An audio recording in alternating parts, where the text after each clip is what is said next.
A Bíblia revela que nos últimos tempos surgirá um homem de iniquidade, que será a manifestação do Anticristo.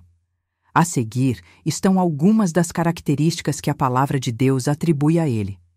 Odeia o povo de Deus, os judeus e os fiéis ao Senhor. Pertence a um sistema de falsa paz. Possui grande poder político, religioso e militar. Comete a abominação da desolação, sendo homem de guerra e não de paz. Não tem respeito ao desejo das mulheres. Nega o pai e o filho. Essas características não vêm de interpretações religiosas, mas estão claramente descritas nas Escrituras Sagradas, como veremos a seguir. Odeia o povo de Deus. E foi-lhe permitido fazer guerra aos santos e vencê-los, e deu-se-lhe poder sobre toda tribo, e língua, e nação. Apocalipse 13:7. E na metade da semana fará cessar o sacrifício e a oferta. Daniel 9:27. Isso indica perseguição ao culto verdadeiro entre o povo de Deus. Pertence a um sistema de falsa paz. E pelo seu entendimento também fará prosperar o engano. Com paz destruirá a muitos. Daniel 8:25.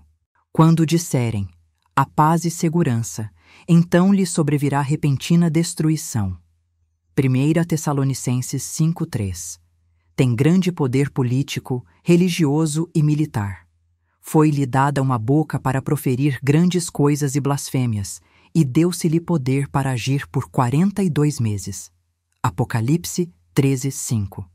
A besta, mencionada em Apocalipse, representa um sistema ou governo anticristão, e não necessariamente uma pessoa isolada.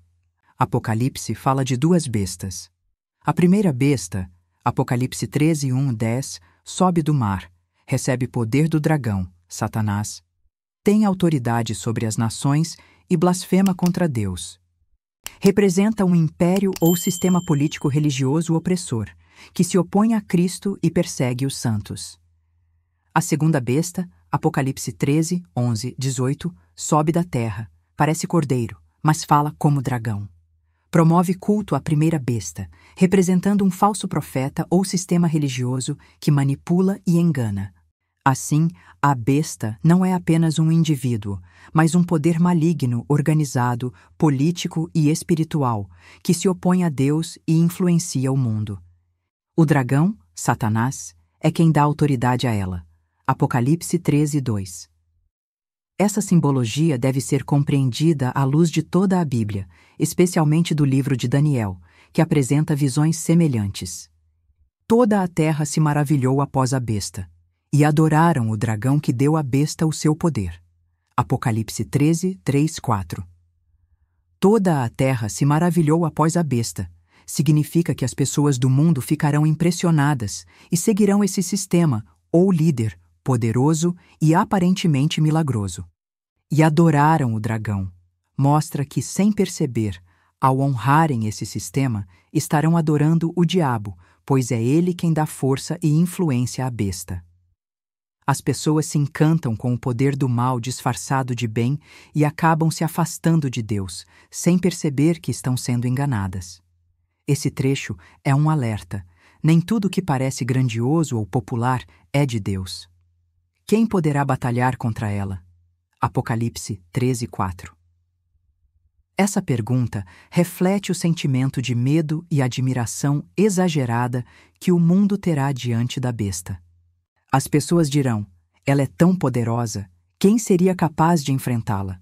Isso mostra como o mundo se curvará a esse poder, achando-o invencível, quando apenas Deus é soberano.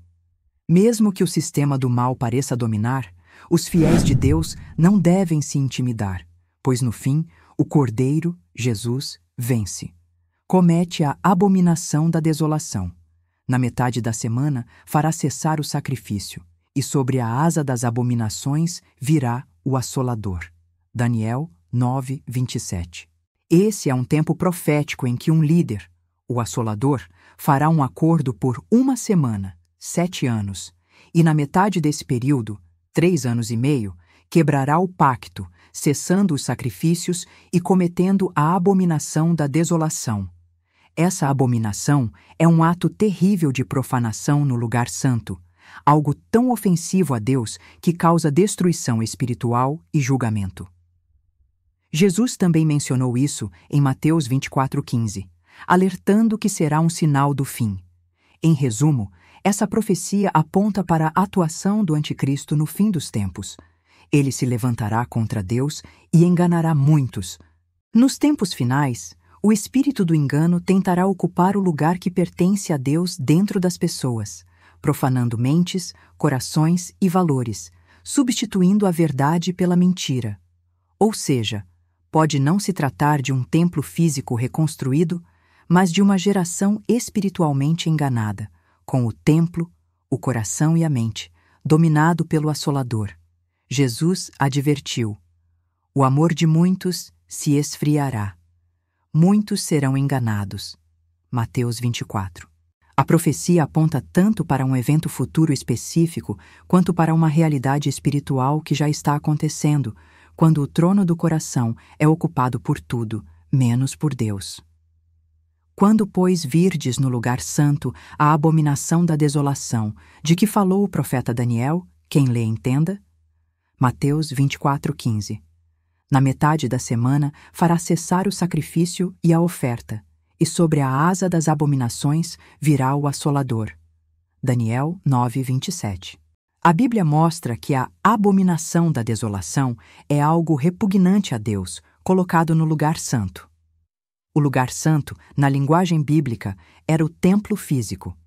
Jesus profetiza que, quando isso for visto, é sinal de que o fim está próximo. Mateus 24:16-21. A Bíblia não define exatamente o que é essa abominação, mas mostra que ela causa desolação, será vista publicamente e marcará o início da grande tribulação, o qual se opõe e se levanta contra tudo o que se chama Deus, de sorte que se assentará como Deus, no templo de Deus, querendo parecer Deus. Segundo Tessalonicenses 2:4. Antes de Jesus, o templo era físico, em Jerusalém. Após a cruz, Deus não habita mais em templos feitos por mãos humanas. Atos 17:24. O templo agora é espiritual. Porque vós sois o templo do Deus vivo. 2 Coríntios 7:6-16. E vosso corpo é templo do Espírito Santo. 1 Coríntios 6:19. Logo, o assentar-se no templo pode representar tomar o lugar de Deus no coração do povo, influenciando a mente e a adoração, o templo espiritual. O espírito do anticristo tenta se colocar como Deus no centro da adoração, inclusive dentro do contexto religioso. Portanto, o templo de Deus não se refere necessariamente a um edifício físico. Após Cristo, o verdadeiro templo é espiritual, o corpo dos crentes. Não sabeis vós que sois o templo de Deus e que o Espírito de Deus habita em vós? 1 Coríntios 3:16. Porque vós sois o templo do Deus vivente. 2 Coríntios 6:16. O anticristo se assentar no templo. Então, significa colocar-se no meio da adoração verdadeira, usurpando a autoridade divina e exigindo adoração. Essa compreensão é coerente com as Escrituras e com o ensino do Novo Testamento sobre o templo espiritual.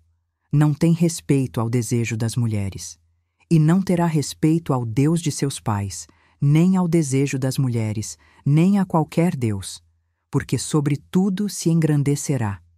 Daniel 11:37. Não terá respeito ao Deus de seus pais. Significa que rejeita a fé ou tradição religiosa herdada. Nem ao desejo das mulheres, mostra desprezo pelo que é importante ou desejado pelas mulheres, pode envolver desvalorização da família, dos relacionamentos naturais ou da dignidade feminina. Nem a qualquer Deus indica arrogância e rejeição de toda a autoridade.